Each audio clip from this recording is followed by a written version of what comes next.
Om Shri Ganganapataye Namaha. Hari Om. Welcome to the 51st week of Vedānta Jñāna Yajña. 1 year has just passed. Kindly join me in praying today not only to Gurudev but to Guru Parampara.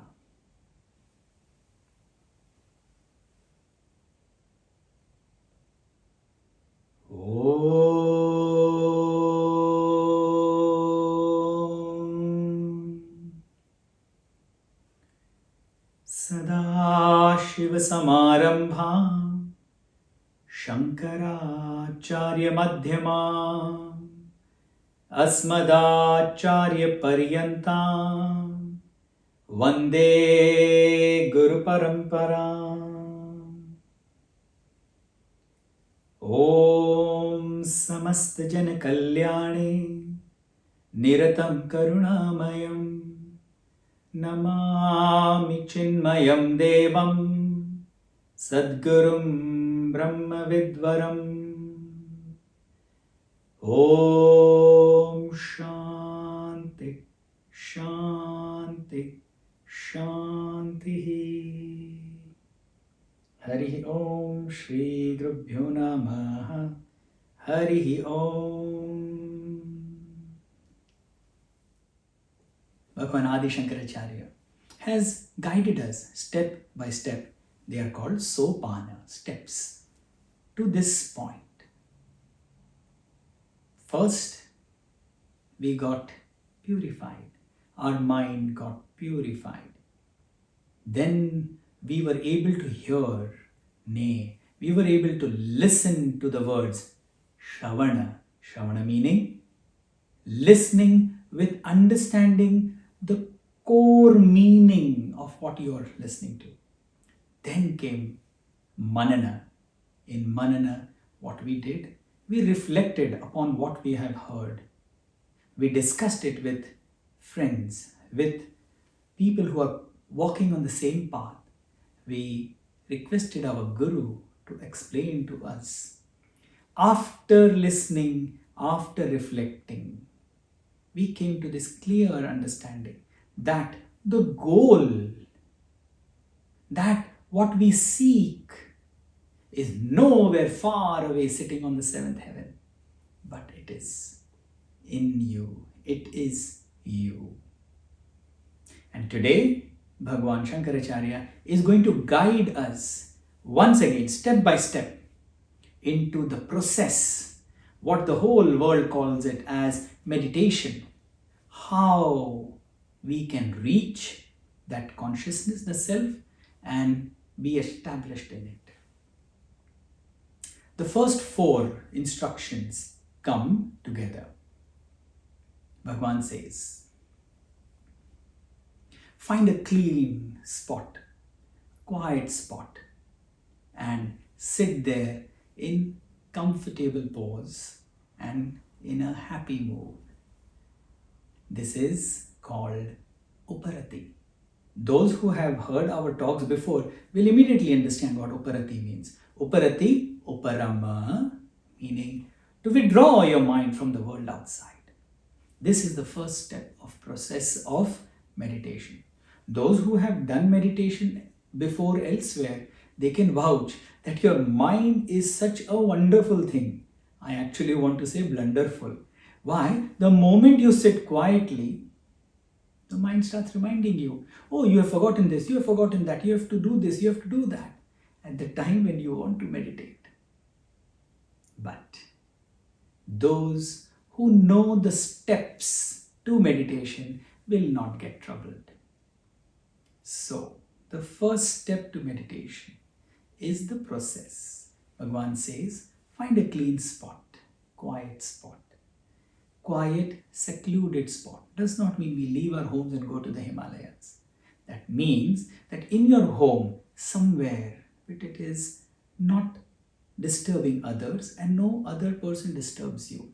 And find a time which is the most quiet. Once you find this, sit in that position happily, comfortably. Preferred folded legs, hands together. the back upright, shoulders relaxed. And slowly close your eyes. Those who find it difficult to sit with their leg folded can use the seat, can use the chair. This is the uparati, just the steps to sit.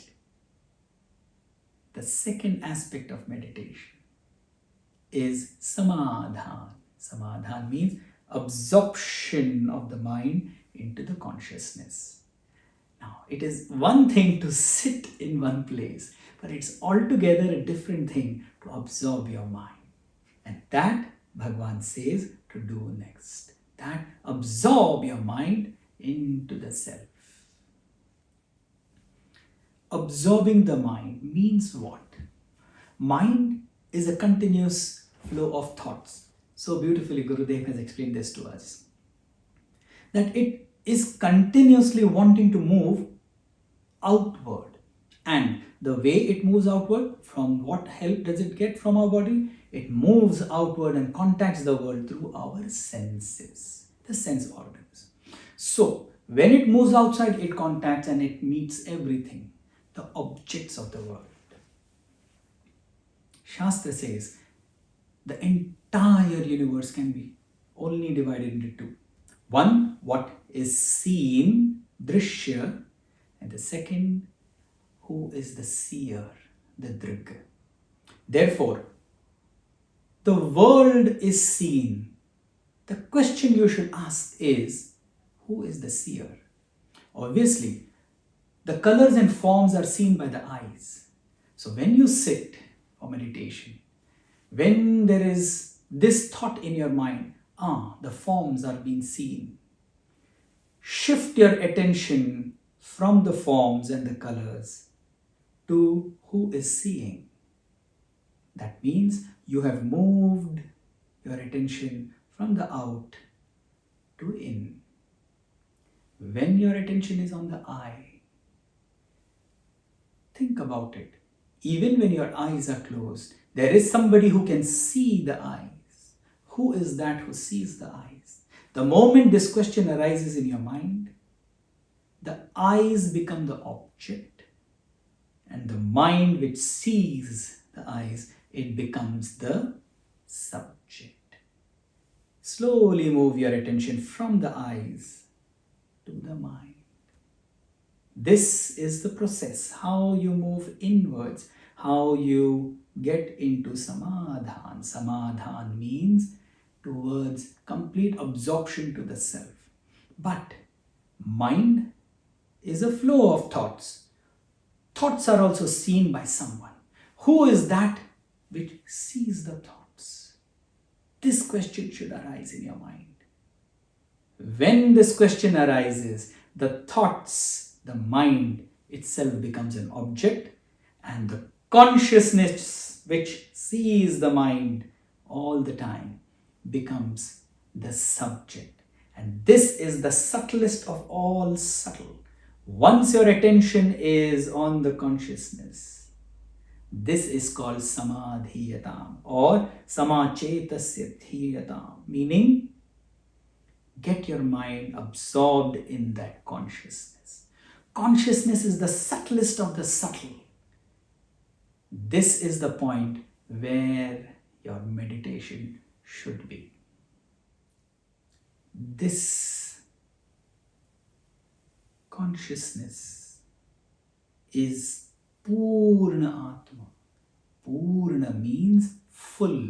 Full means complete. That which is Desha Kala Vastu Vyakti Aparichinna means which is in and through and beyond all these things, space, time, everything.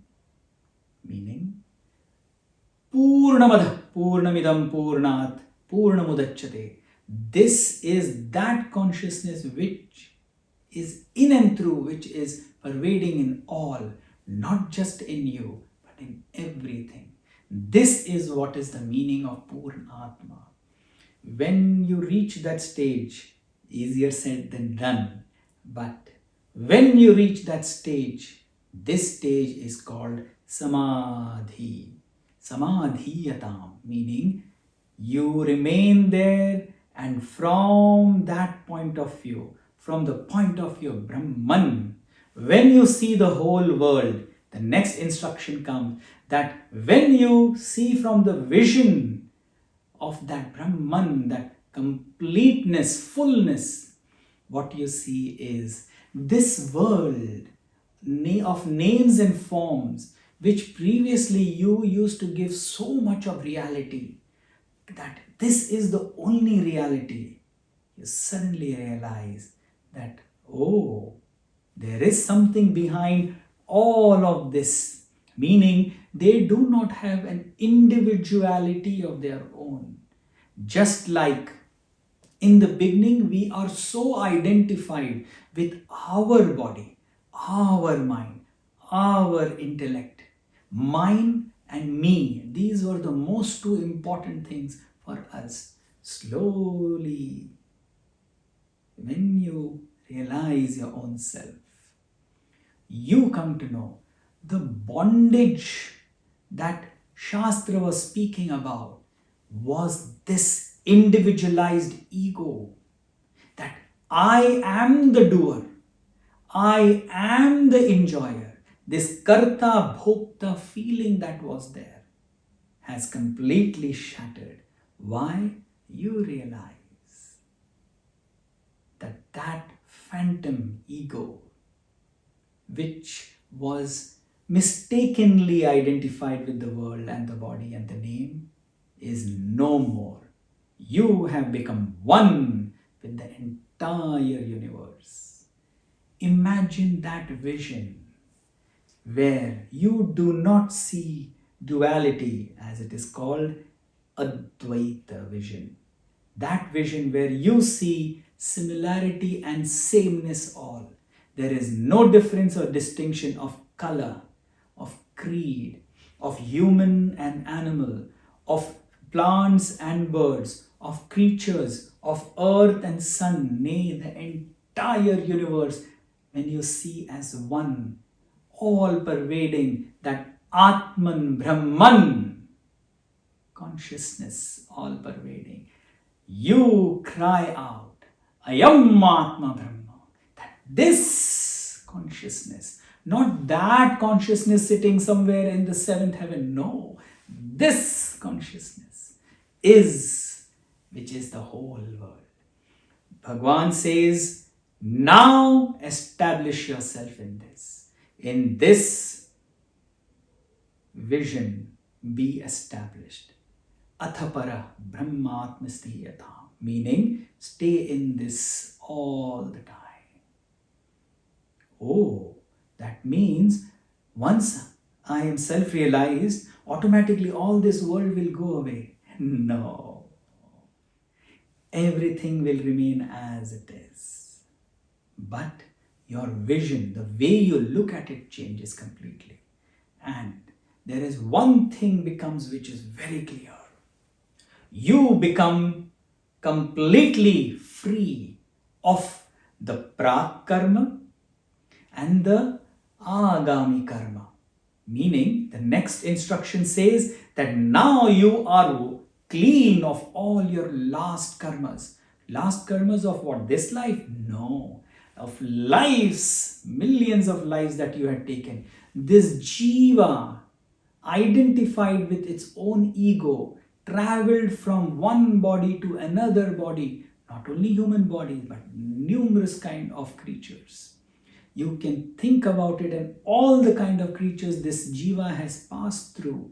And finally, when, the Shastra says, when the papa and punya, the merits as well as the demerits become almost equal, to equal amount, when the fruits are about to fructify, one gets the human birth.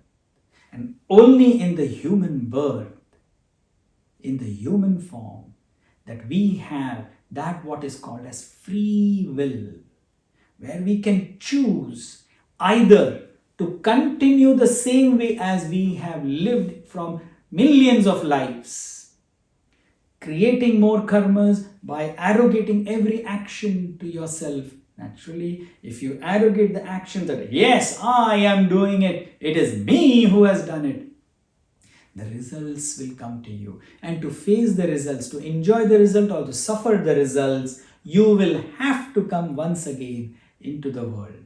Or, with the same free will, you choose to eject yourself from this cycle of punarapi jananam, punarapi maranam, living and dying, then taking birth, then dying.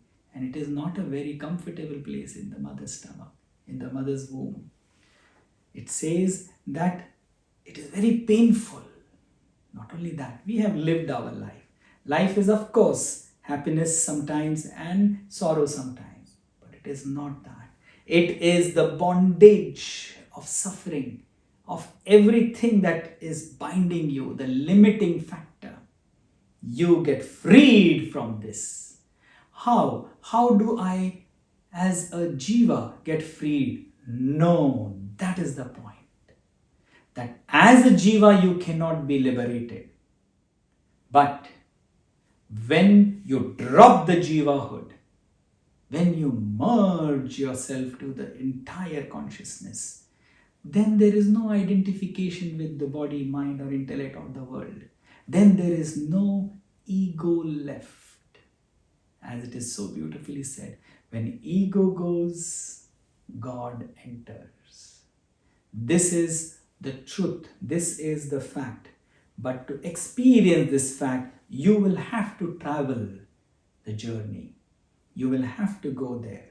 Because Vedanta does not say that you shall become this once you reach there. No. Vedanta doesn't say that you have to travel from here to there. Then you will become that. No. Vedanta says, you are that. Tattvamasi. At all times.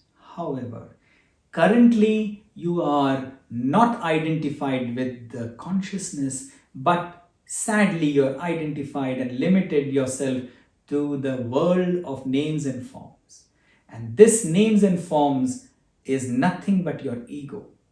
Once the ego is dropped, who is left to face all the music of the deeds that you had done? In the past, we had given this example. I will remind you once again. A criminal who has done the most heinous crimes, law can only punish such a person till the person stands there alive to take the punishment. The moment he falls dead, whom will the law punish? There is nobody to receive that. In the same way, the ego has created all the actions and arrogated all the actions and all the results of the action to the ego himself, the jiva. Once the jiva is dead, once the jiva has fallen off, once the realization that you are not the jiva but the Ishvara, that you are that Brahman, all your past actions are nullified. You don't create any more future actions. But somebody may ask, what about the present actions? They are called prarabdha karma. The analogy over here is, once the fruits that you have bought from the market, they start ripening. Not all of them ripen together. They ripen as the time comes. Which fruit will ripen first? Nobody knows. But whichever fruit is ripened, only then you will be able to use them. And as the fruit ripens, that you utilize them. In the same way, once the process of this life has begun, the sum total of those karmas that you had got along, they have started ripening. Just as when we put the fan off, which has been running for some time, even after putting the fan off, the fan keeps rotating. That does not mean there is electricity yet running into it. It only means that because the momentum was there, the fan is rotating, and eventually, slowly, the fan will stop rotating. In the same way, Because the prarabdhas that you had come with have already fructified and begun to give their results, you, even after realizing yourself, or even those great Mahatmas, great men of achievement who have realized themselves, they continue to live between us and they face the prarabdhas as they come. They face the life as they come. But they know it, and therefore they don't get perturbed by whatever comes to them, because they have already released themselves. All the bondages have been cut asunder. They are free. And this is what Bhagavan says is the goal of having a human birth. The entire journey started with Vedo Nityam Adhiyatam, meaning study the Vedas daily. And the culmination of that study is this, that you reach the highest, you reach the self-consciousness. Vedas culminate in your own self. How beautifully Bhagavan Adi Shankaracharya has step by step taken us to this point. In the January month we started, and in December we are finishing this understanding. But the point is, we have just heard what Vedanta has to offer. Remember, this is Vedānta Jñāna Yajña, or an introduction of Vedanta. Meaning, all those who feel now, yes, there is some knowledge, there is something to gain of this, they will turn towards this and then move forward and actually find a master, actually go out in search of a teacher, and then study this knowledge. In our next session, the last session, I'm going to speak to you all about the Hindu way of life, what it means, and why is it different from anything else that you may have come across before. It is going to be very interesting. However, today we literally conclude the two beautiful books called Prakarana Granthas, which were written by none other than Bhagavan Adi Shankaracharya.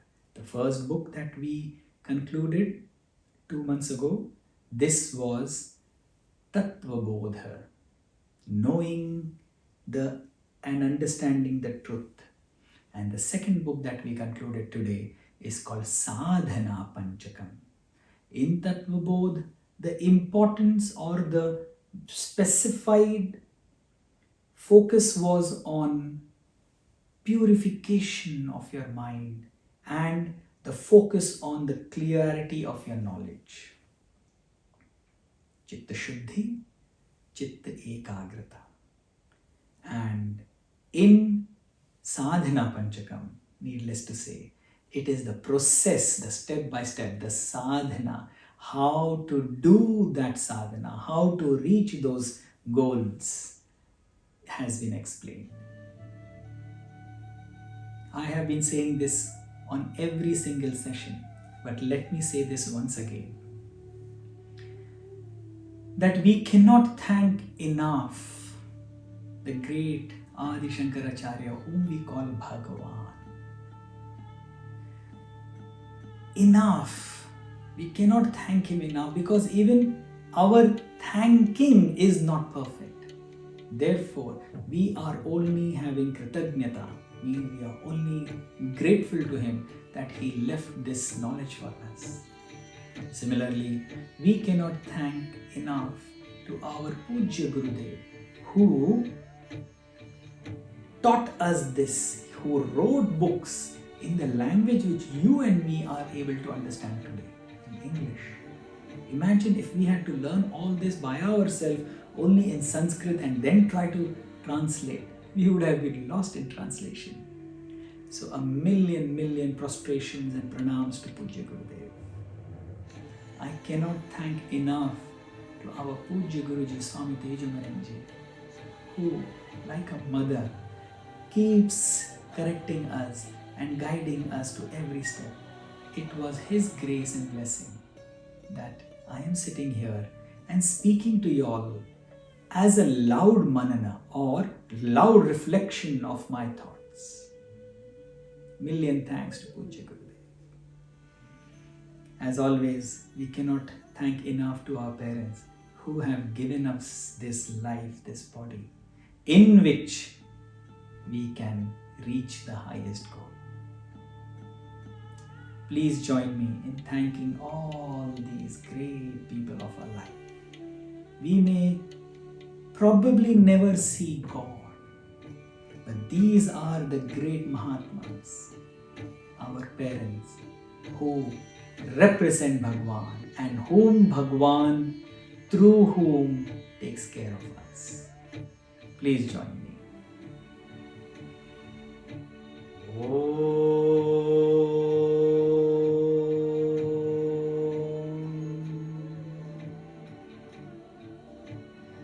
Asato ma satgamaya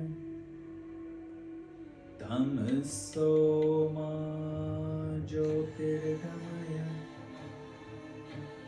mrityorma mrutam gamaya Om Brahmarpanam Brahmahavihi Brahmagna Brahmanahutam Brahmaivatena Gantavyam Brahma Karma Samadhina Om Purnamada Purnamidam Purnat Purnamudachyate Purnasya Purnamadaya Purnameva Vashishyate